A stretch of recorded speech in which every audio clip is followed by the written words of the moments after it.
The magic നോവലിലേക്ക് സ്വാഗതം. സുഖവാസ മന്ദിരം part 2. ആരാ അത്? നീനു ബെഞ്ചമിനോട് ചോദിച്ചു. ആദിവാസിയാ, ആ കള്ളക്കൂട്ടത്തിൽ ഒരുവൻ. നീനുവിന് അവനെ കണ്ടപ്പോൾ അങ്ങനെ ഒരു തോന്നലുണ്ടാവുകയും ചെയ്തിരുന്നു.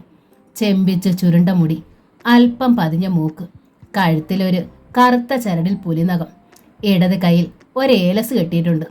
ഒരു കറുത്ത മുണ്ടും കറുത്ത ബനിയനും വേഷം, ചെമ്പിച്ച നിറം, നല്ല ആരോഗ്യമുള്ള ശരീരം, മുഖം കാണാനൊരു ചന്തമുണ്ട്. അവൻ്റെ രോഷാകുലമായ കറുത്ത കണ്ണുകൾ വലിയൊരു ആകർഷണീയതയുള്ളതായി അവൾക്ക് തോന്നി. ആന ഇറങ്ങിയിട്ടുണ്ട്, അങ്ങോട്ട് പോവല്ലേന്ന് പറയാനാ വണ്ടിക്ക് തടസ്സം നിന്നേ. അവൻ മുഖത്തെ നീരസം മറയ്ക്കാതെ തന്നെ പറഞ്ഞു. എവിടെയാടാ ആന? ബെൽറ്റ് കാട്ടിൽ. കൂട്ടമാ. പോടാ, ഞാൻ ഇന്നാണോ ആനക്കൂട്ടത്തെ കാണുന്നത്? ബെഞ്ചമിൻ ജീപ്പ് മുന്നോട്ട് പായിച്ചു. കാട് എനിക്ക് വീട് പോലെയാ, ബെഞ്ചമിൻ പറഞ്ഞു. എൻ്റെ ഒച്ച കേട്ടാ മതി, ആനക്കൂട്ടം പമ്പ കിടക്കും. ഒറ്റയാന്മാരെ തകർത്തിട്ടുള്ളതാ. ജീപ്പ് ബെൽറ്റ് കാട്ടിലേക്ക് പ്രവേശിക്കുകയായിരുന്നു. പെട്ടെന്ന് ബെഞ്ചമിൻ ബ്രേക്ക് ചവിട്ടി. നീനു മുന്നോട്ടാഞ്ഞു നെറ്റി ഡാഷ്ബോർഡിലിടിച്ചു.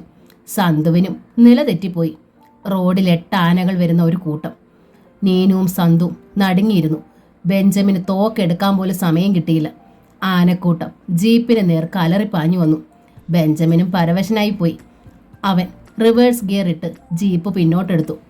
ആനക്കൂട്ടം വരുന്നതനുസരിച്ച് ജീപ്പ് അതിവേഗം പിന്നോട്ട് പോയിക്കൊണ്ടിരുന്നു. പുൽമേട്ടിലേക്ക് ജീപ്പം വട്ടം തിരിക്കാൻ കഷ്ടിച്ചൊരവസരം കിട്ടി. ബെഞ്ചമിൻ അത് ഉപയോഗപ്പെടുത്തുകയും ചെയ്തു. അവൻ ജീപ്പ് വെള്ളിമലയിലേക്ക് തിരിച്ചു വിട്ടു.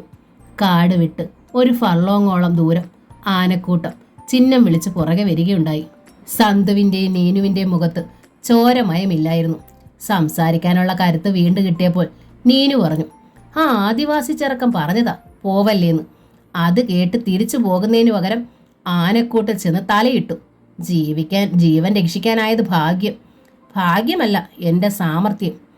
ഇനി മിടുക്കനാകല്ലേ. എന്തായിരുന്നു വാചകം?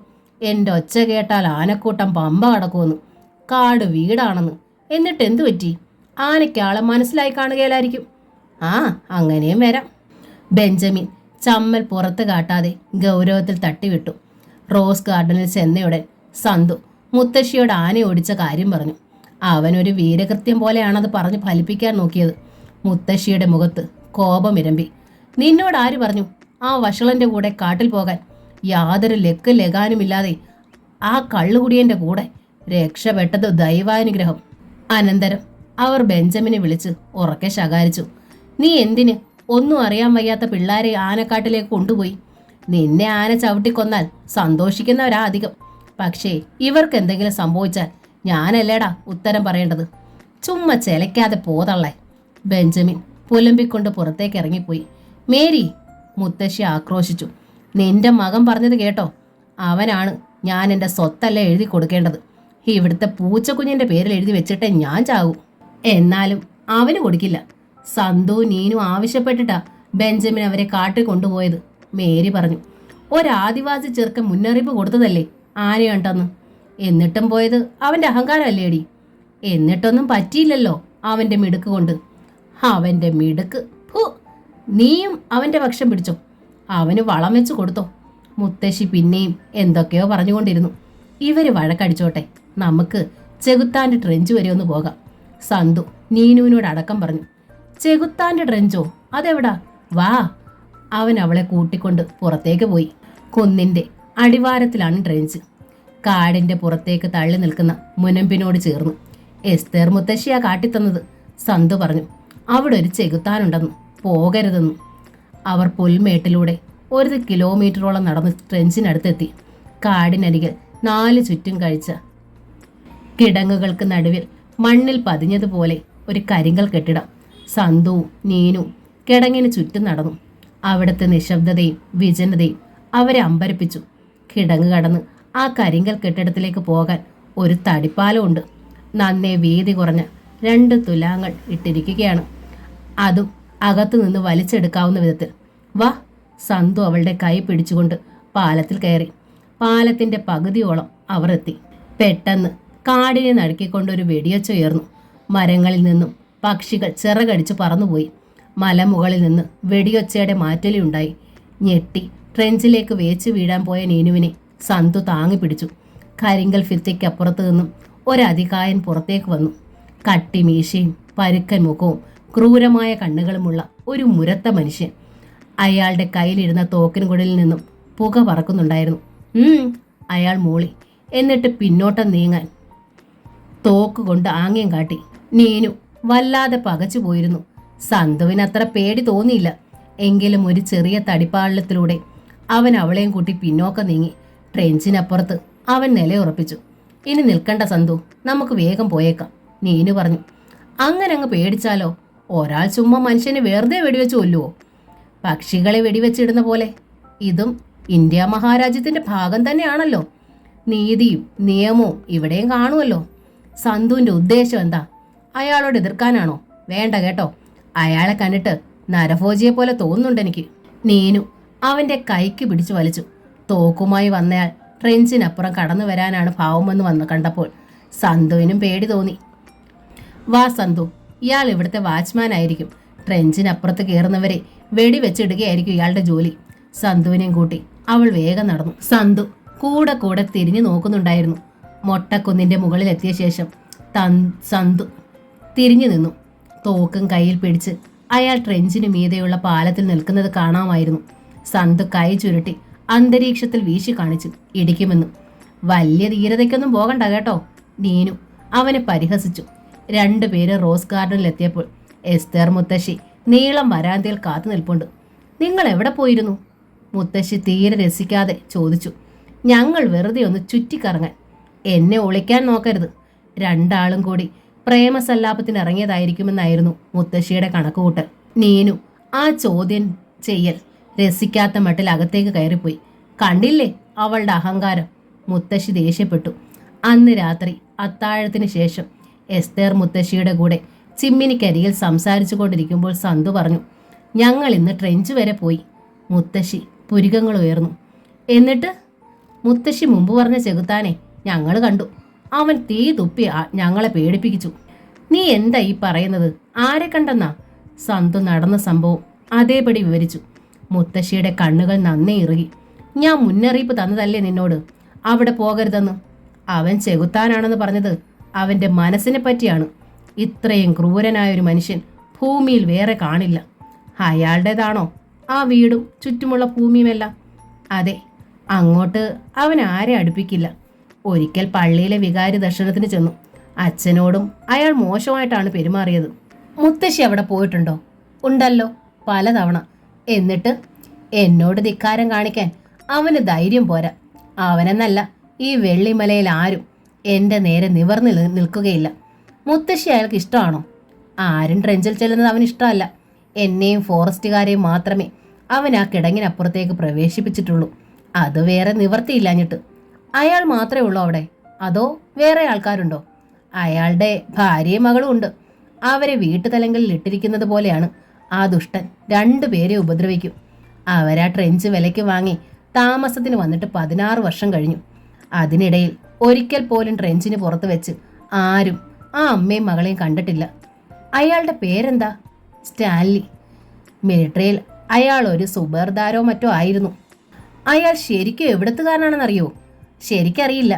അയാൾ പലരോടും പലതരത്തിലാണ് പറഞ്ഞിട്ടുള്ളത്. അയാൾ അവിടെ ഇല്ലാത്തപ്പോൾ മുത്തശ്ശിക്ക് അയാളുടെ ഭാര്യയോ മകളെയോ കണ്ട് ചോദിക്കാമായിരുന്നല്ലോ. അയാൾ അവിടെ ഇല്ലാത്തത് കാട്ടിൽ വേട്ടയ്ക്ക് പോകുന്ന നേരത്ത് മാത്രമാണ്. അപ്പോൾ അയാൾ ഭാര്യയും മകളെയും അടച്ചിട്ട് വീട് പൂട്ടും. ട്രെഞ്ചിൻ്റെ തടിപ്പാലം വലിച്ചു മാറ്റിയിടും, ആരും അപ്പുറം കടക്കാതിരിക്കാൻ. ഒന്ന് നിർത്തിയിട്ട് അവർ തുടർന്നു. മാത്രമല്ല, എനിക്കതൊക്കെ അന്വേഷിക്കേണ്ട കാര്യമെന്ത്? നീ എന്നെ ശരിക്കും മനസ്സിലാക്കിയിട്ടില്ലെന്ന് തോന്നുന്നു. ഈ പ്രദേശത്ത് ഒരു മഹാറാണിയെപ്പോലെ വാണവളാണ് ഞാൻ. അത്ര പ്രതാപത്തോടെ, അത്രയ്ക്ക് ധിക്കാരത്തോടെ. സന്തു നിശബ്ദനായി.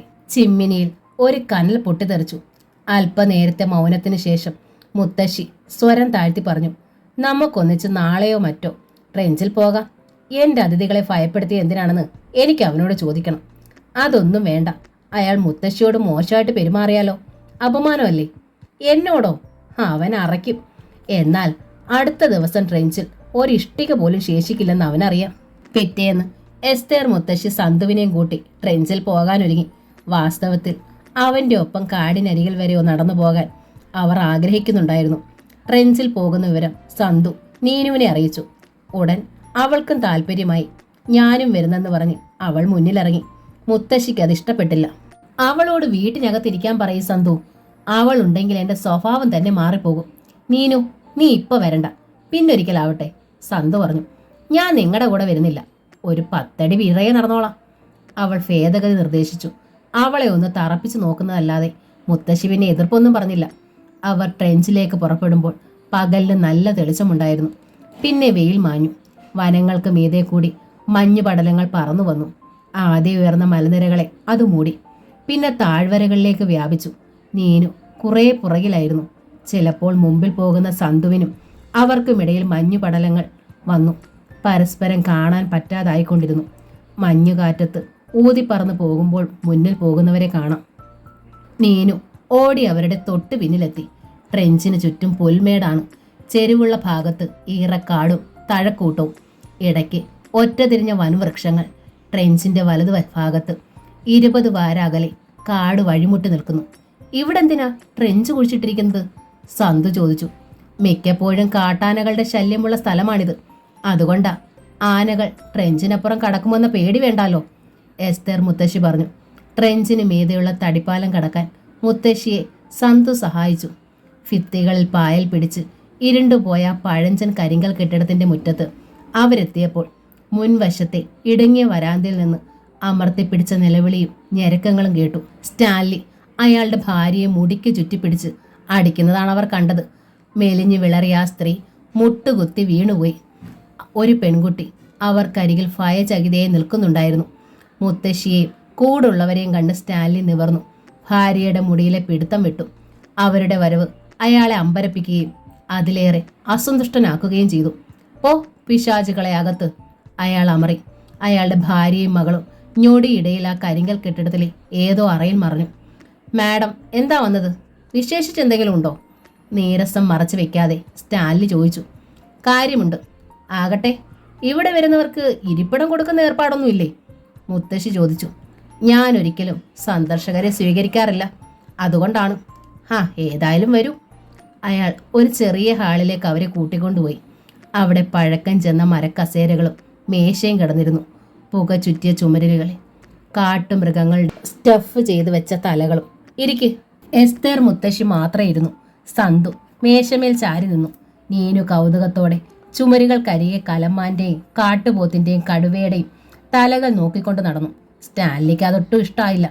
അവിടെ ചെന്നിരിക്കെ, അയാൾ പരുഷ സ്വരത്തിൽ പറഞ്ഞു. ഞാനിതൊക്കെ ഒന്ന് കണ്ടോട്ടെ, കണ്ടാൽ തേഞ്ഞു പോകുന്ന സാധനമൊന്നും അല്ലല്ലോ. എസ്തേർ മുത്തശ്ശിയുണ്ടല്ലോ എന്ന ധൈര്യത്തിൽ അവൾ അയാളെ പാടെ അവഗണിച്ചു കളഞ്ഞു. സ്റ്റാൻലിയുടെ വട്ടക്കണ്ണുകൾ കുറെ കൂടി ചുവന്നു. ഇവിടെ വേറെയും 2 തലകൾ കണ്ടല്ലോ സ്റ്റഫ് ചെയ്യാത്തത് എന്ന് പറഞ്ഞുകൊണ്ട് നീനു ഇടനാഴിയിലേക്ക് കടന്നു. നീ ഇതുവരെ അവരെ കൊന്നില്ല അല്ലേ? എസ്തേർ മുത്തശ്ശി സ്റ്റാൻലിയോട് ചോദിച്ചു. ആരെ? നിന്റെ ഭാര്യയും മകളെയും. ഇതിനകം അവരെ നീ ട്രെഞ്ചിൽ കൊന്നു കൊഴിച്ചു മൂടി കാണുമെന്നായിരുന്നു എൻ്റെ വിചാരം. എന്നും നല്ലതുപോലെ കൊടുക്കുന്നുണ്ടല്ലോ. ആ തള്ളയും മോളും നല്ല ആരോഗ്യമുള്ള കൂട്ടത്തിലാണ്. സ്റ്റാൻലി അതേ പരിഹാസ സ്വരത്തിൽ തന്നെ പറഞ്ഞു. എൻ്റെ കുട്ടികളാണിവർ, നിനക്ക് മനസ്സിലായോ? എസ്തേർ മുത്തശ്ശി കടുത്ത സ്വരത്തിൽ അയാളോട് പറഞ്ഞു. ഇന്നലെ നീ ഇവരെ തോക്ക് കാണിച്ചും വെടിവെച്ചും വിരട്ടി ഓടിച്ചെന്ന് ഞാൻ അറിഞ്ഞു. നിന്റെ ഭാര്യയോടും മകളോടും നിനക്ക് എന്തുമാകാം, പക്ഷേ എൻ്റെ കുട്ടികളോട് അതൊന്നും വേണ്ട. എൻ്റെ അനുവാദമില്ലാതെ അവർ ഈ പുറത്തേക്ക് ഒന്നും പറയണ്ട. പൂർത്തിയാക്കാൻ മുത്തശ്ശി അയാളെ അനുവദിച്ചില്ല. അവരിവിടം കാണാൻ വന്നതാണ്. ഏതാനും ദിവസങ്ങൾക്കകം തിരിച്ചു പോകും.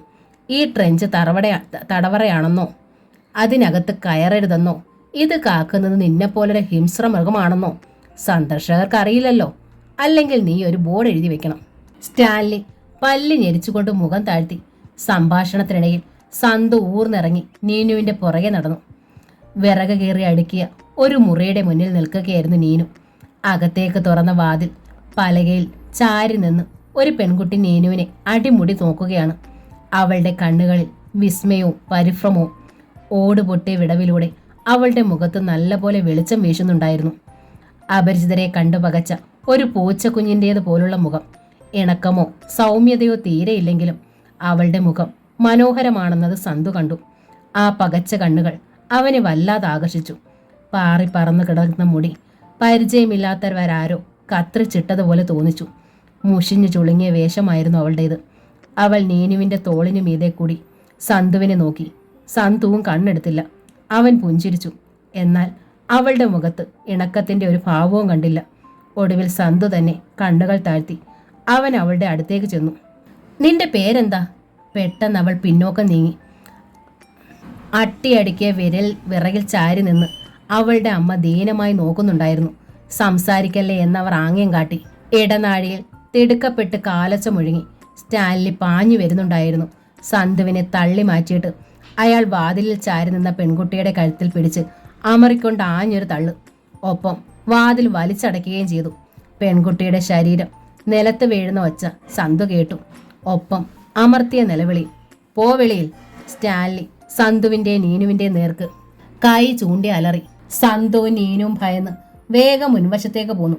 നിങ്ങൾ എന്തിനകത്ത് പോയി? അയാൾക്ക് രസിക്കുകയില്ല. എന്തും ചെയ്യാൻ മടിയില്ലാത്തവനാ, എസ്തേർ മുത്തശ്ശി പറഞ്ഞു. അല്പം കഴിഞ്ഞപ്പോൾ സ്റ്റാൻലിയും വന്നു. അയാളുടെ മുഖം ശാന്തമായിരുന്നു. എന്നാൽ ഞങ്ങൾ ഇറങ്ങുന്നു സ്റ്റാൻലി. ഈ കുട്ടികൾ ഇനിയും ഇതിലേക്ക് വന്നെന്നിരിക്കും. ഇവരെ ഉപദ്രവിക്കരുത്. അത്രേ എനിക്ക് പറയാനുള്ളൂ. സ്റ്റാൻലി അത് കേട്ടതായി പോലും ഭാവിച്ചില്ല. എസ്തേർ മുത്തശ്ശിയും കുട്ടികളും പാലത്തിലൂടെ ട്രെഞ്ചിനപ്പുറം കടന്നു. പുൽമേട്ടിലൂടെ റോസ് ഗാർഡനിലേക്ക് പോരുമ്പോൾ സന്തു അസ്വസ്ഥനായിരുന്നു. ട്രെഞ്ചിൽ കണ്ട പെൺകുട്ടിയുടെ പകച്ച മുഖം അവൻ ഓർത്തു. ഒട്ടുമിണങ്ങാത്ത ഒരു പൂച്ചക്കുഞ്ഞിൻ്റെ മുഖം. അവളോടുള്ള സ്റ്റാൻലിയുടെ ക്രൂരമായ പെരുമാറ്റം.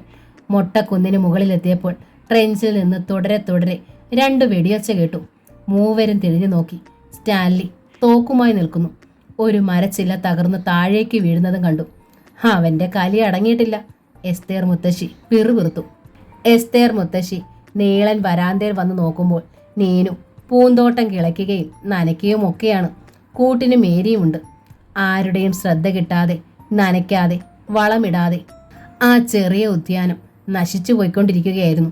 ഒരിക്കൽ അത് മനോഹരമായ പൂന്തോട്ടമായിരുന്നു. താനും ആൻഡ്രൂസും കൂടിയാണല്ലോ ആ പൂന്തോട്ടം ഉണ്ടാക്കിയതെന്ന് എസ്തേർ ഓർത്തു. ജോഷി ഉണ്ടായിരുന്ന കാലത്ത് അവൻ ഭംഗിയായി ഇത് പരിരക്ഷിച്ചിരുന്നു. ഇന്നിപ്പോൾ പൂച്ചെടികളെല്ലാം വാടി, ചിലത് കരിഞ്ഞുപോയി, കള കയറി മൂടി. ശേഷിക്കുന്ന ചെടികളിൽ വല്ലപ്പോഴും മുരടിച്ച് ഓരോ പൂവ് വിടരും, വേഗം കൊഴിയുകയും ചെയ്യും. നീനു ആ പൂന്തോട്ടം നന്നാക്കാൻ ശ്രമിക്കുന്നത് മുത്തശ്ശിക്ക് ഇഷ്ടമായില്ല. അവൾ ആരാണ്? അവൾക്കിതിൽ എന്ത് കാര്യം? നീ എന്താ ഇവിടെ എല്ലാം കിളച്ചു മറിക്കാൻ പോവുകയാണോ? മുത്തശ്ശി ഈർഷ്യോടെ വിളിച്ചു ചോദിച്ചു. കിളച്ചുകൊണ്ടിരുന്ന നീനു നിവർന്നു. മേരി മധ്യസ്ഥയായി ഇടപെട്ടു. ഇതിങ്ങനെ നശിച്ചു കിടക്കുന്നത് കണ്ടിട്ട് ഇവൾക്കൊരു വിഷമം. ഇത് നന്നായി കിടക്കുന്നതല്ലേ നല്ലത്. അതിന് ഇവൾ വേണോ? എനിക്ക് കൂലിക്കാരെ വെച്ച് ചെയ്യിക്കാൻ അറിയാഞ്ഞിട്ടല്ല ഇത്രയും കാലം ഇതിങ്ങനെ ഇട്ടിരുന്നത്. ഇവിടെ കിളയ്ക്കുകയും വെള്ളം ഒഴിക്കുകയും ചെയ്തെന്ന് വെച്ച് ഞാൻ ഈ പൂന്തോട്ടം പറിച്ചെടുത്തോണ്ട് പോകത്തൊന്നുമില്ല. നീനു പറഞ്ഞു. ഞാൻ നാളെയോ മറ്റന്നാളോ പോകേണ്ടവൾ. ഒരു പൂ വിടരുന്നത് കാണാനുള്ള ഭാഗ്യം പോലും ഉണ്ടായെന്ന് വരില്ല. ഞങ്ങളെപ്പോലുള്ള സന്ദർശകർ ഇനിയും വരുമ്പോൾ കണ്ടോട്ടെന്ന് വിചാരിച്ചാ.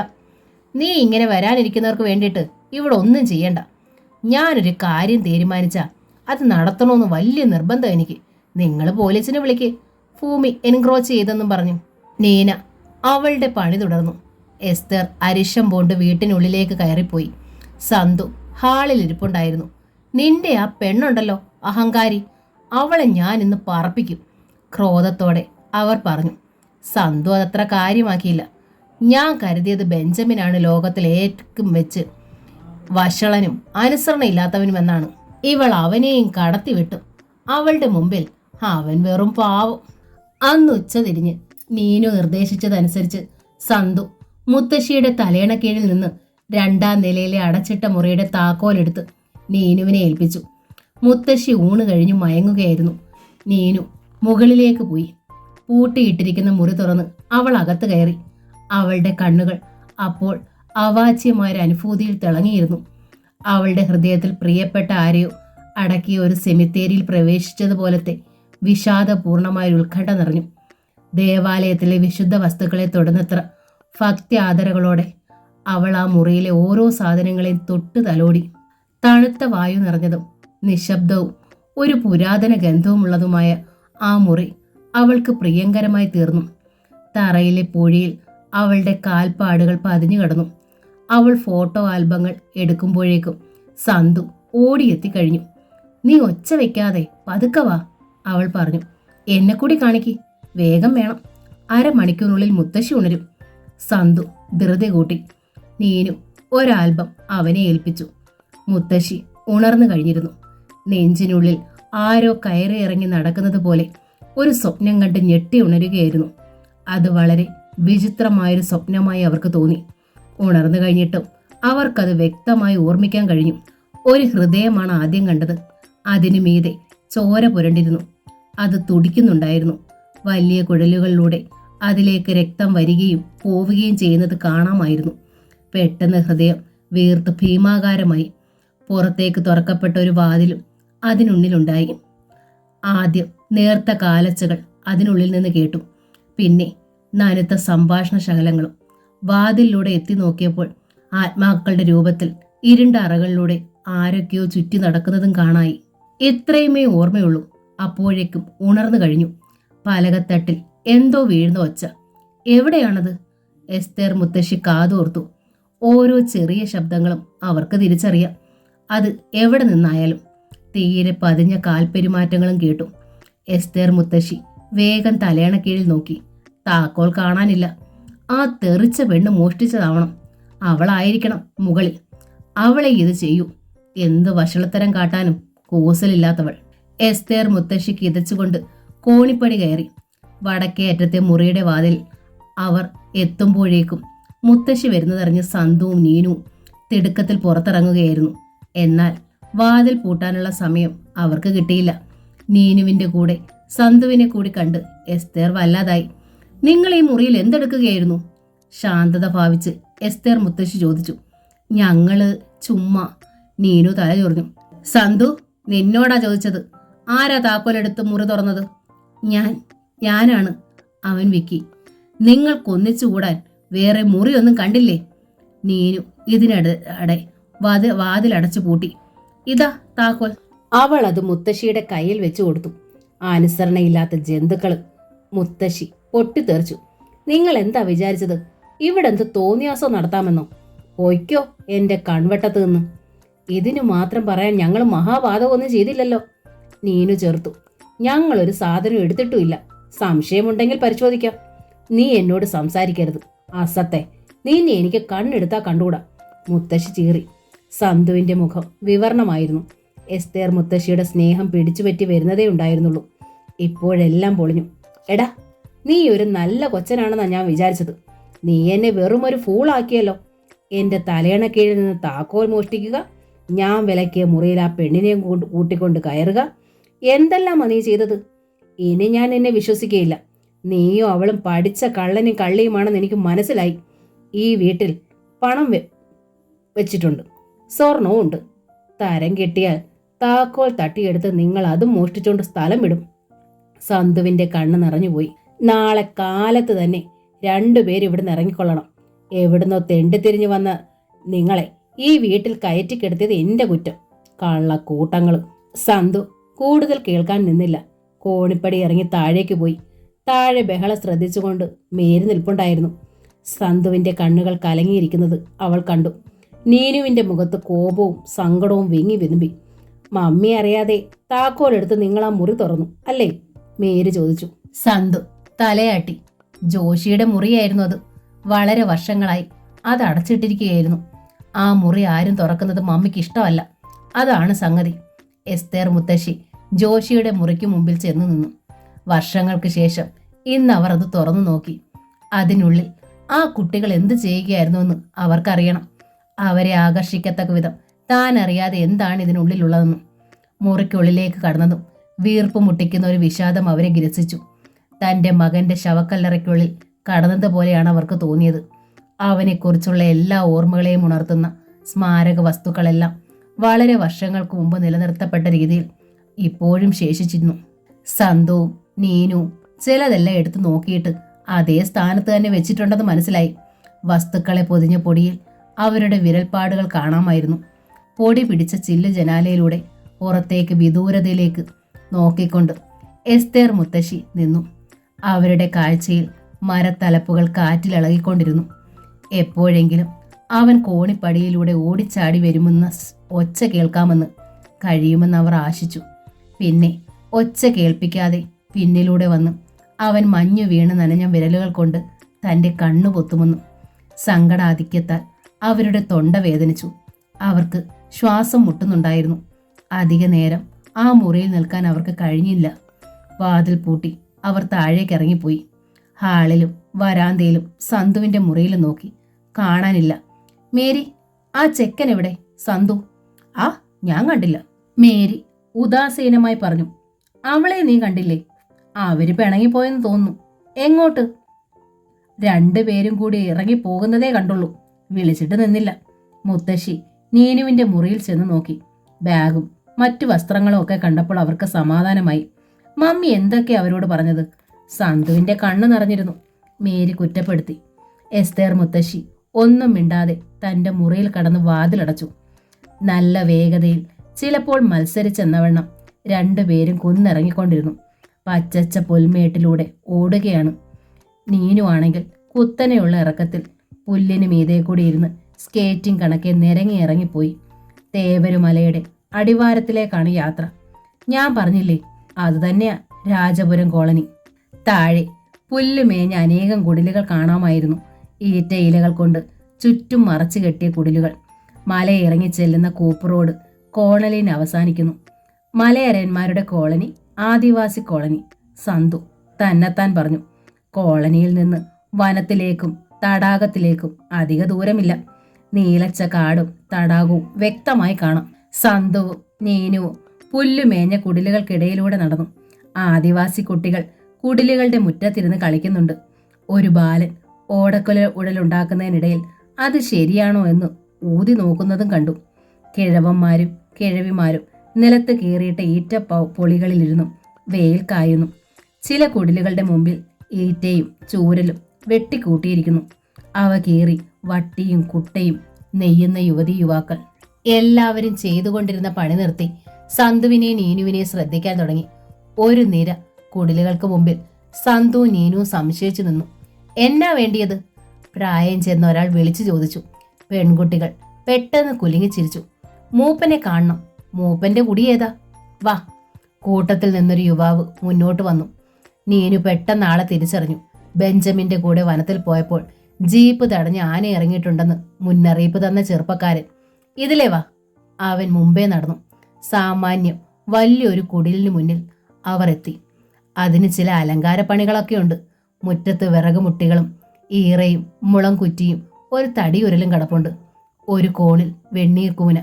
ഹേയ് മൂപ്പ, ചെറുപ്പക്കാരൻ വിളിച്ചു. ആരാണ്ടാ? കണ്ണനാ? താടിയും മുടിയും വളർത്തിയ മെലിഞ്ഞുണങ്ങിയ ഒരു വൃദ്ധൻ പുറത്തേക്ക് വന്നു. നീനു സന്തുവിനെ തോണ്ടിക്കൊണ്ട് മന്ത്രിച്ചു. നല്ല പോലെ കണ്ടോ? ആദ്യമായിട്ടല്ലേ?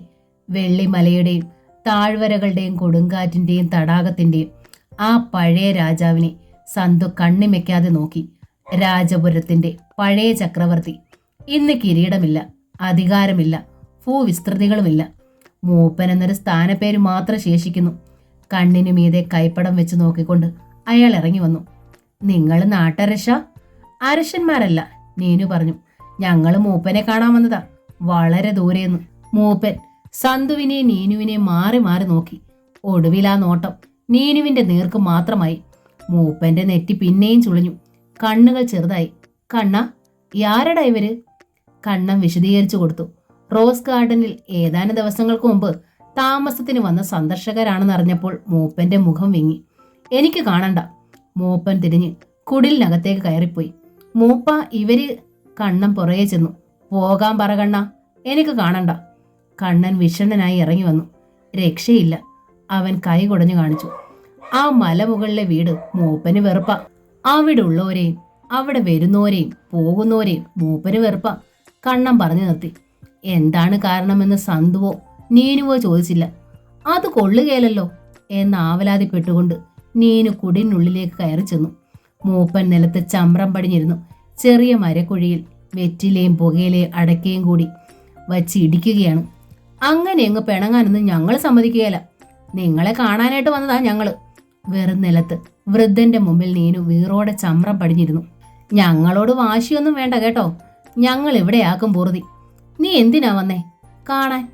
നിങ്ങളുടെ ഉത്സവം കൂടണം, കുരുതിപ്പാറയിൽ പോകണം, വേങ്കാനത്തെ മുനിയറ വരെ ചെങ്ങാടം തുഴയണം. പിന്നെ രാജപുരത്തിന്റെ പഴംപെരുമ മൂപ്പൻ തന്നെ പറഞ്ഞു കേൾക്കണം. മൂപ്പൻ ഈടിക്കാട്ടിൽ വെച്ച് പന്നിത്തേറ്റ കൊണ്ട് കടവയെ കുത്തി കീറിയതും കുടിയൊഴിപ്പിക്കാൻ വന്ന പോലീസിനെയും ഫോറസ്റ്റുകാരെ കവണ കൊണ്ടും കല്ലുകൊണ്ടും തോൽപ്പിച്ചോടിച്ചതും അണകെട്ടി പൊങ്ങി വന്ന വെള്ളം തടയാൻ വെങ്കോനം മലയിടുക്കിൽ മരം വെട്ടിക്കൂട്ടി മണ്ണിട്ട് എതിരണ കെട്ടിയതും ജീവൻ രക്ഷിക്കാൻ പെണ്ണിനെയും കുഞ്ഞിനെയും ചേർത്ത് പിടിച്ച് ആനയുടെ വാലിൽ തൂങ്ങി തടാകം മുറിച്ചു കടന്നതും അങ്ങനെ പലതും കേൾക്കണം ഞങ്ങൾക്ക്. മൂപ്പൻ അവളെ തന്നെ ഉറ്റുനോക്കിക്കൊണ്ടിരുന്നു. അയാളുടെ കണ്ണുകളിൽ സംശയം നീന്തി. താൻ തിരിച്ചറിയപ്പെട്ടുവോ എന്ന് നീനു ഭയന്നു. നീ ആരാ? മൂപ്പൻ അവളുടെ നേർക്ക് വിരൽ ചൂണ്ടി. നീനു പരുങ്ങുകയായിരുന്നു. ചോദ്യം കേട്ടാണ് സന്തു കുടിനുള്ളിലേക്ക് വന്നത്. തല മേൽക്കൂരയിൽ മുട്ടാതിരിക്കാൻ അവന് തെല്ലു കൂരി നിൽക്കേണ്ടി വന്നു. പറഞ്ഞാലൊന്നും മൂപ്പന് മനസ്സിലാവില്ല. അവൻ പറഞ്ഞു, ഞങ്ങൾക്ക് പഠിക്കാനുണ്ട് കാടിനെക്കുറിച്ചും ആദിവാസി സമൂഹങ്ങളെക്കുറിച്ചൊക്കെ. രാജപുരത്തെക്കുറിച്ച് ധാരാളം കേട്ടറിഞ്ഞത് കൊണ്ടാ ഇങ്ങോട്ട് വന്നത് തന്നെ. മൂപ്പൻ ഒന്നും ഉരിയാടിയില്ല. സന്തു തുടർന്നു, ആരെയെങ്കിലും ഞങ്ങളുടെ കൂടെ മൂപ്പൻ അയക്കണം. ഈ കാടും തടാവും ഒക്കെ കാട്ടിത്തരാൻ. കണ്ണാ, മൂപ്പൻ വിളിച്ചു. കണ്ണൻ വാതിലിൽ തല കാട്ടി. അവന്റെ കൂടെ പോ. കണ്ണൻ അവരെയും കൂട്ടിക്കൊണ്ട് തുണ്ടു തുണ്ടായ കൃഷിയിടങ്ങൾക്കിടയിലൂടെ നടന്നു. കപ്പയും വാഴയും ചേനയും നെല്ലും ഒക്കെയുണ്ട്. കൊങ്ങണി കമ്പുകൾ കൊണ്ട് വരിഞ്ഞു കെട്ടിയ ചെറിയ വളപ്പുകൾ. നിങ്ങളുടേതാണോ ഇതൊക്കെ? സന്തു ചോദിച്ചു. കണ്ണൻ മൂളി. ആദിവാസികൾക്കും കൃഷി ചെയ്യാതെ ജീവിക്കാൻ പറ്റിയില്ലെന്നായില്ലേ? അവന്റെ സ്വരത്തിൽ അമർഷമുണ്ടായിരുന്നു. അവർ വലിയൊരു കിടങ്ങിന് സമീപമെത്തി. കിടങ്ങിനുള്ളിൽ പുല്ല് വളർന്നിരിക്കുകയാണ്. അപ്പുറത്ത് തടിപ്പാലമുണ്ട്. സർക്കാർ വെട്ടിത്തന്ന കിടങ്ങ. 1 മൈലുണ്ട് നീളം. രാജപുരം കോളനിയിൽ ആന കയറാതിരിക്കാൻ. കണ്ണൻ പറഞ്ഞു. ഇപ്പൊ ആനശല്യമില്ലേ? നീനു ചോദിച്ചു. ചിലപ്പോ കിടങ്ങിനപ്പുറത്ത് മല ചുറ്റി വരും. മഴക്കാലത്ത്, കോടമഞ്ഞത്ത്. കുടില് തള്ളുമ്പോഴേ വിവരം അറിയൂ.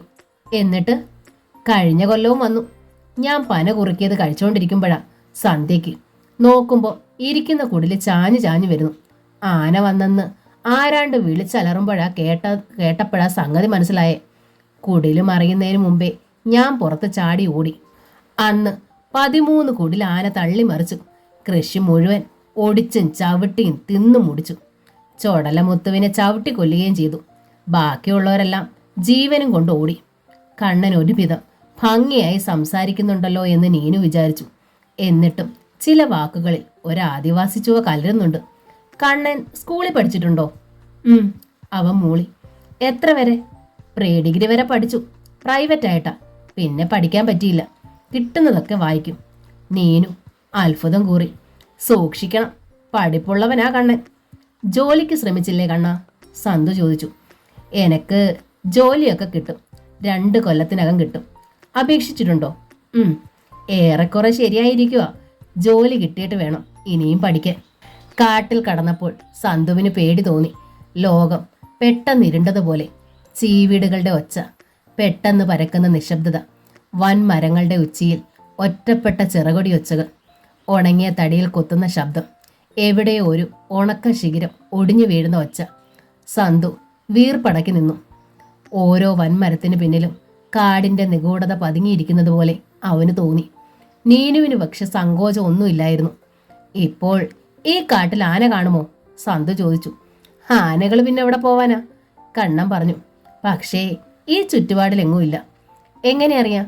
എനിക്ക് ആനയുടെ മണം തിരിച്ചറിയാം. അല്ലെങ്കിൽ ഞാൻ അറിയും. കാടിനകത്ത് കയറുമ്പോൾ ഒരു ഉൾവെടിയുണ്ട്. ഇന്ന സ്ഥലത്ത് അപകടമുണ്ട്, ഇന്ന സ്ഥലത്ത് കൂടിയേ പോകാവൂ എന്നൊക്കെ. അത് തെറ്റുകയല്ല. മനസ്സിന്റെ തോന്നലല്ലേ. തെറ്റിയെങ്കിലോ? കാട് ഞമ്മടെയാ. അതോടെ സന്തു വായടച്ചു. നീനു ഹർഷാതിരേകത്തോടെ കണ്ണനെ ഒന്ന് നോക്കി. കാട്ടിലൂടെ അവർ കുറേ ദൂരം പോയി. വീണ്ടും പുൽമേട്. കുന്നിന് താഴെ തടാകം. തടാകത്തിനരികിൽ ഈറ്റക്കാടുകളിൽ ആനക്കൂട്ടം മെയ്യുന്നത് കണ്ടു. സന്തുവിനെ കണ്ടപ്പോൾ പേടിയായി. കണ്ണൻ അക്കരെ പോയിട്ടുണ്ടോ? നീനു ചോദിച്ചു. ഞാൻ പോകാത്ത സ്ഥലമില്ല. ഇക്കരെയും അക്കരെ കാട്ടിലും. എങ്ങനെ പോകും? നീന്തുമോ? ചങ്ങാടത്തി പോകും. എന്തിന്? വേട്ടയ്ക്കാണോ? ഞങ്ങൾ പൊതുവെ മൃഗങ്ങളെ നായാടി പിടിക്കാറില്ല. മുയലിന് കെണി വെക്കും. തടാകത്തിൽ നിന്ന് മീൻ പിടിക്കും. അത്ര തന്നെ. തടാകത്തിന്റെ വിശാലമായ ഭാഗം കാട്ടിക്കൊടുത്തിട്ട് കണ്ണൻ തുടർന്നു. അവിടമായിരുന്നു വേങ്ങാനം സമതലം. അതായിരുന്നു ഞങ്ങളുടെ ദേശം. എല്ലാം വെള്ളം കയറി മൂടിപ്പോയി. താഴെയുള്ള കാട്ടാനക്കൂട്ടം അവരെ കണ്ടു കഴിഞ്ഞിരുന്നു. കുറച്ചു നേരം ചെവി വട്ടം പിടിച്ച് അനങ്ങാതെ നിന്നിട്ട് അവ വീണ്ടും മെയ്യുന്നത് തുടർന്നു. നമ്മൾ ശത്രുക്കളല്ലെന്ന് അവറ്റകൾക്ക് മനസ്സിലായി. കണ്ണൻ പറഞ്ഞു, നമുക്ക് തിരിച്ചു പോകാം. സന്തു പറഞ്ഞു, വേണമെങ്കിൽ കുറേ ദൂരം കൂടി നടക്കാം, വെള്ളച്ചാട്ടത്തിനടുത്ത് വരെ. കണ്ണൻ നിർദ്ദേശിച്ചു. പോകാം. നീനുവിന് ഉത്സാഹമായി. ഇനി ഒരു ദിവസം ആകട്ടെ. സന്തു പിന്തിരിഞ്ഞു. ഈ സന്തുവിൻ്റെ ഒരു കാര്യം നീനു പിറുപിറുത്തു. അവർ തിരികെ രാജപുരം കോളനിയിലെത്തി. മൂപ്പന്റെ കുടിലേക്ക് കണ്ണന്റെ കൂടെ അവരും കയറി ചെന്നു. നിങ്ങൾ ഇത്ര വേഗം പോന്നോ? മൂപ്പൻ ചോദിച്ചു. എല്ലായിടവും വിസ്തരിച്ച് കാണുന്നത് ഇനി ഒരിക്കലാകട്ടെ എന്ന് കരുതി. സന്തു പറഞ്ഞു. എന്നാൽ സന്ധ്യയ്ക്ക് മുമ്പേ പോ.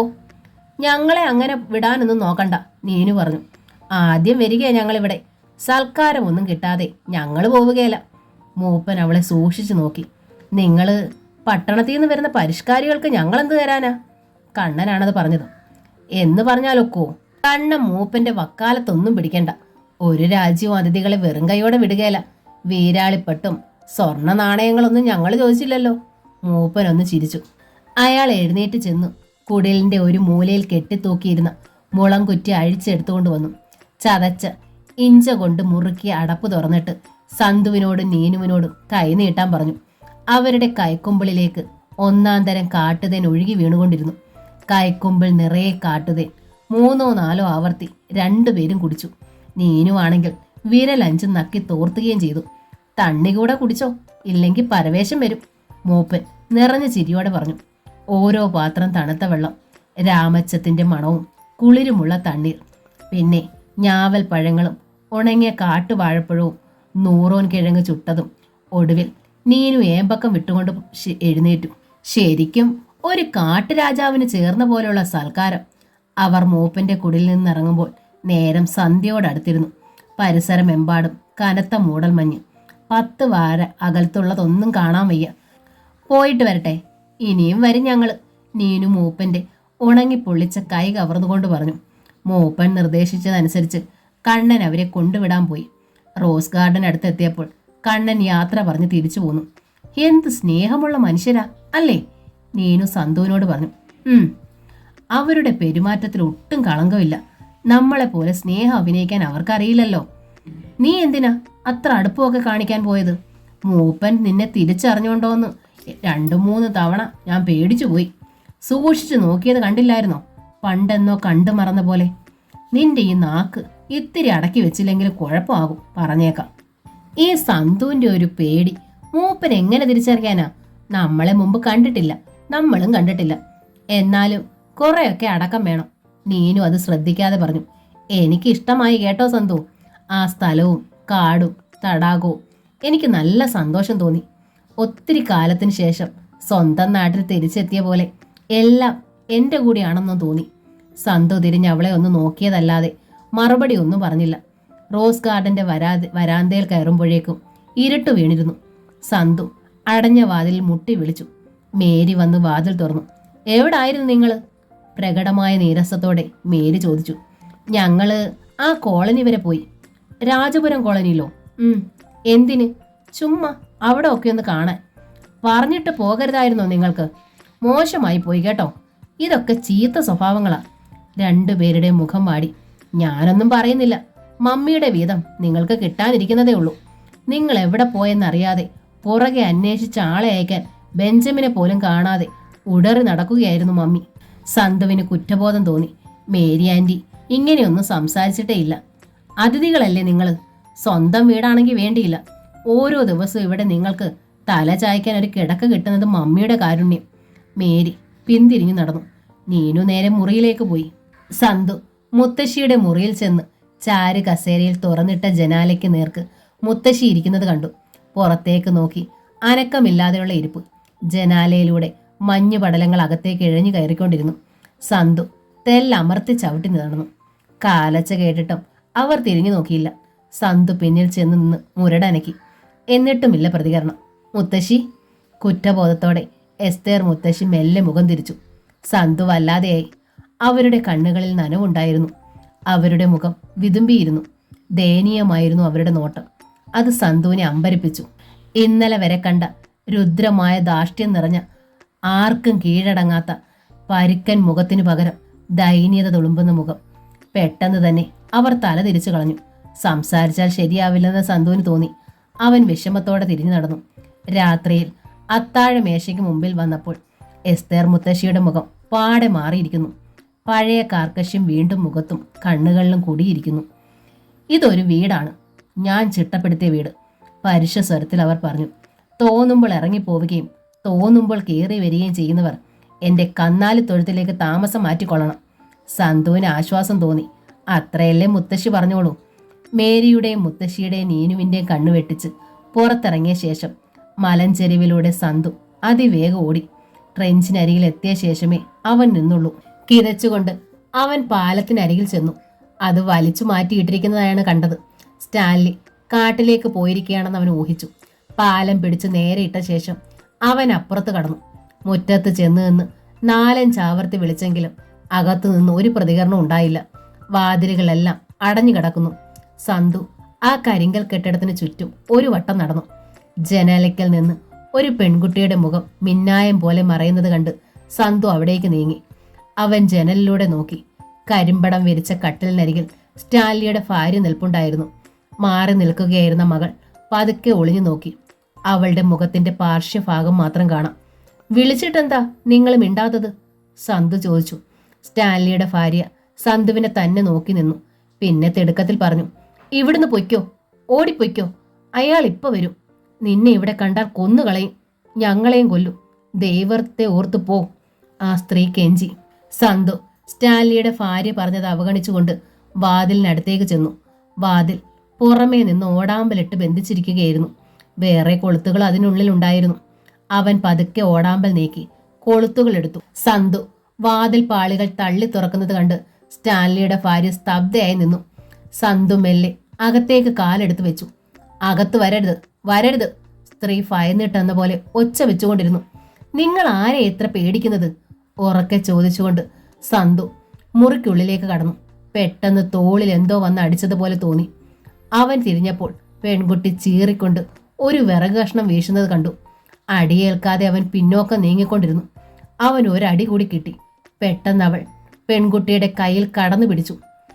അവൾ വിറകുകൊള്ളി വിട്ടിട്ട് കുനിഞ്ഞതും കൈത്തണ്ടയിൽ കടിച്ചതും ഒപ്പമായിരുന്നു. സന്തു പെട്ടെന്ന് പിടിവിട്ടു. പെൺകുട്ടി 2 കൈകൊണ്ടും അവന്റെ കവിളുകൾ മാന്തി കീറി. ആകെ വിറളി പിടിച്ച മട്ടിലായിരുന്നു അവൾ. സ്റ്റാൻലിയുടെ ഭാര്യ ഇതെല്ലാം കണ്ട് അന്തം വിട്ട് നിൽക്കുകയായിരുന്നു. സന്തു വേഗം വാതിലിന് പുറത്തു കടന്നു. അവന്റെ കൈത്തണ്ടയിൽ നിന്ന് ചോര ഇറ്റിറ്റ് വീഴുന്നുണ്ടായിരുന്നു. ഓരോ കവിളിലും 4 ചുവന്ന വരകൾ വീതം പ്രത്യക്ഷപ്പെട്ടു. താടിയിൽ ചോരച്ചാലുകൾ ഒത്തുചേർന്ന വലിയ തുള്ളികളായി അവന്റെ സ്വെറ്ററിലേക്ക് അടർന്നു. സന്തു വാസ്തവത്തിൽ ഭയന്നു പോയിരുന്നു. അവൻ അമ്മയും മകളെയും പകച്ചു നോക്കി. മുഖം തുടച്ചപ്പോൾ കൈപ്പത്തി മുഴുവൻ ചോര. സ്റ്റാൻലിയുടെ ഭാര്യ മുറിവിട്ടിറങ്ങി അവന്റെ അടുത്തേക്ക് വന്നു. സംഭ്രമത്തോടെ ഒരു ചുവട് പിന്നോട്ട് മാറി. സാരമില്ല കുഞ്ഞെ, അവർ ക്ഷമാപണത്തോടെ അറിയിച്ചു. അവൾക്കറിയാഞ്ഞിട്ടല്ലേ, നീ ഒരു ശത്രുവാണെന്ന് കരുതിയാണവൾ. സന്തു ദേഷ്യപ്പെട്ട് കൈ വീശി വിശദീകരണമൊന്നും വേണ്ടെന്ന് വിലക്കി. നല്ല പോലെ മുറിഞ്ഞല്ലോ, ഞാൻ വെള്ളം എടുത്തു തരാം, വേഗം കഴുകുക. ആ സ്ത്രീ അനുകമ്പയോടെ പറഞ്ഞു. വേണ്ട, തൃപ്തിയായി, ഇനി സഹായിക്കൊന്നും വേണ്ട. അവൻ പോകാനായി തിരിഞ്ഞു. പിശാചുക്കൾക്ക് പോലും ഇതുപോലെ നഖം കാണുകയില്ല, ഇതുപോലെ മാന്തുകയില്ല. വാതിലടച്ചിട്ട് പോകണേ കുഞ്ഞെ, ഞങ്ങളെ ചതിക്കല്ലേ, സ്റ്റാൻലിയുടെ ഭാര്യ അപേക്ഷിച്ചു. എനിക്ക് മനസ്സില്ല വാതിലടയ്ക്കാൻ. സന്തു പോകാൻ തന്നെയാണ് ആദ്യം തീരുമാനിച്ചത്. സ്റ്റാൻലി തിരിച്ചെത്തുമ്പോൾ ഇവർക്ക് കണക്കിന് കിട്ടട്ടെ എന്നും കരുതി. മോനെ, ആ സ്ത്രീ നിലവിളിച്ചു, ഒന്നുകിൽ ഞങ്ങളെ അങ്ങ് കൊന്നിട്ട് പോവും. മുറ്റത്തേക്ക് ഇറങ്ങിയ സന്തു തിരിഞ്ഞു നിന്നു. ക്രൂരനായ സ്റ്റാൻലി ആ അമ്മയും മകളെയും തല്ലി ചതയ്ക്കുന്ന രംഗം അവൻ ഭാവനയിൽ കണ്ടു. അവൻ തിരികെ ചെല്ലുന്നത് കണ്ട് സ്റ്റാൻലിയുടെ ഭാര്യ പെട്ടെന്ന് അകത്തേക്ക് കയറി. വാതിൽ അടയ്ക്കുന്നതിന് മുമ്പ് സന്തു തന്റെ മുഖം മാന്തിപ്പളിച്ച പെൺകുട്ടിയെ നോക്കി. അവൾ പകച്ചു ചുമരോട് ചേർന്ന് നിൽക്കുകയായിരുന്നു. അവൻ നോക്കിയപ്പോൾ അവൾ പേടിയോടെ കുറെ കൂടി ചുമരോട് പറ്റി ചേർന്ന് നിന്നു.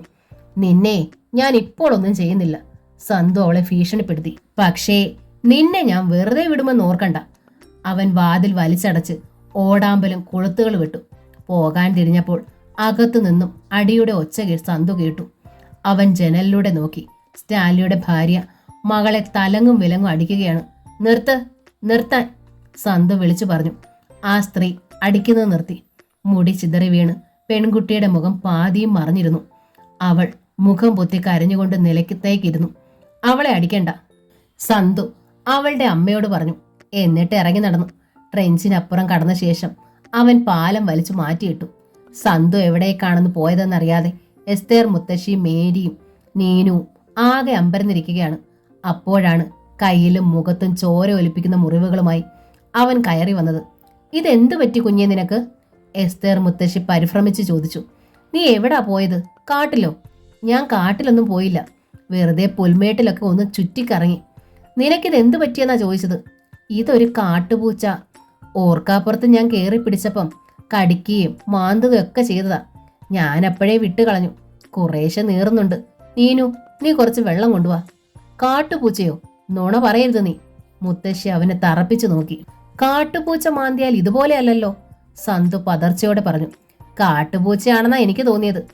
കരടിയാണെന്നായിരുന്നു മുത്തശ്ശിയുടെ സംശയം. സ്റ്റെപ്പിക്ക് താഴെയുള്ള മലഞ്ചെരുവിൽ കരടികളുണ്ട്.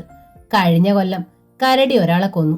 കരടിയുടെ ആക്രമണത്തിൽ ഗുരുതരമായി പരിക്കേറ്റവരും അവയവങ്ങൾ നഷ്ടപ്പെട്ടവരും എല്ലാ വർഷവും ഉണ്ടാകാറുണ്ട്. നീനു വെള്ളം എടുത്തുകൊണ്ട് കൊടുത്തു. സന്തു മുറിവുകൾ കഴുകിക്കൊണ്ടിരുന്നപ്പോൾ മുത്തശ്ശി അടുത്തു ചെന്നു. നിന്നോട് ഞാൻ പറഞ്ഞിട്ടില്ലേ സന്തു, ആരോടും പറയാതെ പുറമെ അലയാൻ പോകരുതെന്ന്? നീ കാണുന്നത് പോലെ ശാന്തമല്ല ഈ പ്രദേശം. ഉപദ്രവിക്കുന്ന മൃഗങ്ങളും മനുഷ്യരും ഉണ്ട്. ഇപ്രാവശ്യത്തെ കൂടി ക്ഷമിച്ചു കള മുത്തശ്ശി, സന്തു ചിരിച്ചുകൊണ്ട് പറഞ്ഞു. നിന്നോട് ഞാൻ ഇനി എത്ര തവണ കൂടി ഇങ്ങനെ ക്ഷമിക്കേണ്ടി വരും? കൂടിയാൽ ഒരു 1.5 മാസം. അവധിക്കാലം തീരുമ്പോഴേക്കും ഞങ്ങൾ അങ്ങ് തിരിച്ചു പോവില്ലേ? പിന്നെ മുത്തശ്ശിക്ക് ഞങ്ങളെ കൊണ്ട് ഒരു ശല്യം ഉണ്ടാവില്ല. അത് കേട്ടപ്പോൾ എസ്തേർ മുത്തശ്ശിയുടെ മുഖം മങ്ങി. മേരി സന്തുവിന്റെ മുറിവുകളിൽ മരുന്ന് പുരട്ടി കൊടുത്തു. സന്തുവിന് നല്ലപോലെ നീറുന്നുണ്ടായിരുന്നു. നിന്റെ കണ്ണു പോകാഞ്ഞെന്ന് ഭാഗ്യം, മേരി പറഞ്ഞു. മേരി, നീ അവനെ ആ ഡോക്ടറെ അടുത്ത് കൊണ്ടുപോകും. അയാളൊരു ഇഞ്ചക്ഷൻ എടുക്കട്ടെ. കാട്ടുജന്തുവാ കടിച്ചത്, വല്ല വിഷാംശവും കാണും. ബെഞ്ചമിൻ വീട്ടിലില്ലാത്തത് കൊണ്ട് മേരി തന്നെ സന്തുവിനെയും കൂട്ടി ക്ലിനിക്കിൽ പോയി. സന്ധ്യ കഴിഞ്ഞ നേരത്ത് സന്തുവിനെ ഒറ്റയ്ക്ക് കിട്ടിയപ്പോൾ നീനു ചോദിച്ചു, നിനക്ക് എന്തു പറ്റിയതായിരുന്നു സന്തു? സത്യം പറ. ഞാൻ പറഞ്ഞില്ലേ, ഒരു കാട്ടുപൂച്ച. എന്നോട് നുണ പറയല്ലേ സന്തു. നീ നുണ പറയുമ്പോഴത്തേക്ക് ചമ്മലൊക്കെ എനിക്ക് തിരിച്ചറിയാം. നീനുവിനെ ഒളിക്കാൻ അവന് കഴിയുമായിരുന്നില്ല. അവൻ നടന്നതെല്ലാം വിസ്തരിച്ചു പറഞ്ഞു. നീനു മൂക്കത്ത് വിരൽ വെച്ചു. ഭയങ്കരിയാണല്ലോ അവള്. അപ്പന് ചേർന്ന മോള് തന്നെ. ഞാനും അല്പം ബുദ്ധിമോശമാ കാണിച്ചത് അല്ലേ? ബുദ്ധി സാമർഥ്യം കാണിച്ചതല്ലേ? എന്തിനാ അവിടെ പോയത്? ഞാൻ ആ സ്റ്റാൻലിയുമായിട്ട് ഇണങ്ങുമോന്ന് നോക്കാൻ, അതോ ആ പെൺകുട്ടിയായിട്ട് ഇണങ്ങാനോ? പോടി അവിടുന്ന്. സന്തുവിന് ദേഷ്യം വന്നു. കാട്ടുപൂച്ചയാണെങ്കിലും ആ പെൺകൊച്ചിനെ കാണാൻ ഒരു രസമൊക്കെ ഉണ്ട്. കാണുമായിരിക്കും, സന്തു നിസ്സംഗത ഭാവിച്ചു. ഏതായാലും കണക്കിന് കിട്ടിയല്ലോ. ഒറ്റ പോക്കുകൊണ്ട് ഏതാണ്ട് തൃപ്തിയായല്ലോ. ഇനി അടങ്ങി ഒതുങ്ങി മുത്തശ്ശിയുടെ മടിയിലെങ്ങാണോ ഇരുന്നോ? പിറ്റെന്ന് മുത്തശ്ശിയോടൊപ്പം നടക്കാൻ പോയപ്പോൾ സ്റ്റെപ്പിയിൽ വെച്ച് സന്തു ചോദിച്ചു, ആ സ്റ്റാൻലിയും വീട്ടുകാരും ഒക്കെ അങ്ങനായി പോയത് എന്താ മുത്തശ്ശി? എങ്ങനെ? ഒരുമാതിരി മനുഷ്യരോടടക്കമില്ലാതെ കാട്ടുജന്തുക്കളെ പോലെ. എനിക്കതൊന്നും അറിഞ്ഞുകൂടാ കുഞ്ഞെ. ഓരോരുത്തർ പൊടിപ്പും തൊങ്ങലും വെച്ച് പറഞ്ഞു കേട്ടിട്ടുള്ളതല്ലാതെ. മുത്തശ്ശിക്ക് അറിയാവുന്നതുപോലെ പറഞ്ഞാൽ മതി. എസ്തേർ മുത്തശ്ശി സന്തുഷ്ടയായിരുന്നു. സന്തുവിനോട് അനന്യസാധാരണമായൊരു വാത്സല്യവും അടുപ്പവും അവർക്ക് അനുഭവപ്പെടുന്നുണ്ടായിരുന്നു. ഒരു മഴക്കാലത്താണ് സ്റ്റാൻലി ഇവിടെ താമസത്തിന് വന്നതെന്ന് ഇന്ന് ഞാൻ ഓർക്കുന്നു. എസ്തേർ മുത്തശ്ശി പതുക്കെ പറഞ്ഞുകൊണ്ടിരുന്നു. നല്ല മഴയുണ്ടായിരുന്ന ദിവസം അവന്റെ കൂടെ ജീപ്പിൽ ഒരു സുന്ദരി പെണ്ണും 2 വയസ്സ് തോന്നിക്കൊരു പെൺകുഞ്ഞും വന്നിറങ്ങി. ഇവിടം വരെ ജീപ്പ് വരൂ. ഇവിടെ ഇറങ്ങി എന്നോട് സംസാരിച്ചിട്ടാണ് അവർ ട്രെഞ്ചിലേക്ക് പോയത്. ആ പെണ്ണന്ന് സന്തോഷവതിയായിരുന്നു എന്ന് തോന്നി. നേരിയൊരു പരിഭ്രമം ഉണ്ടായിരുന്നു എന്ന് വേണമെങ്കിൽ പറയാം. പരിചയമില്ലാത്ത സ്ഥലമല്ലേ. കൂടുതൽ സംസാരിക്കാനൊന്നും സ്റ്റാൻലി അവളെ അനുവദിച്ചില്ല. മഴ കഴിഞ്ഞിട്ട് പോകാമെന്ന് പറഞ്ഞിട്ട് അയാൾ സമ്മതിച്ചതുമില്ല. ആ തണുത്ത് വിറയ്ക്കുന്ന സന്ധ്യയ്ക്ക് ആ പെണ്ണിനെയും കുഞ്ഞിനെയും വിളിച്ചിറക്കി മഴ നനഞ്ഞ് അയാൾ ട്രെഞ്ചിലേക്ക് നടന്നു. ഞാൻ അതും നോക്കി അന്തം വിട്ടിരുന്നു പോയി. അതിനുശേഷം 16 വർഷങ്ങൾ കഴിഞ്ഞു പോയിരിക്കുന്നു.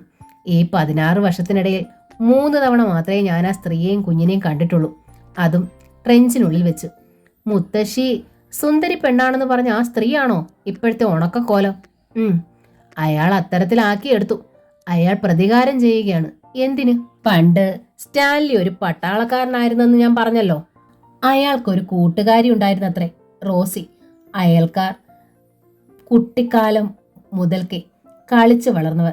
പ്രായമായപ്പോൾ പ്രേമിച്ചു, കല്യാണം കഴിക്കാനും തീരുമാനിച്ചു. ആ സമയത്താണ് ഇന്ത്യ ചൈന യുദ്ധം.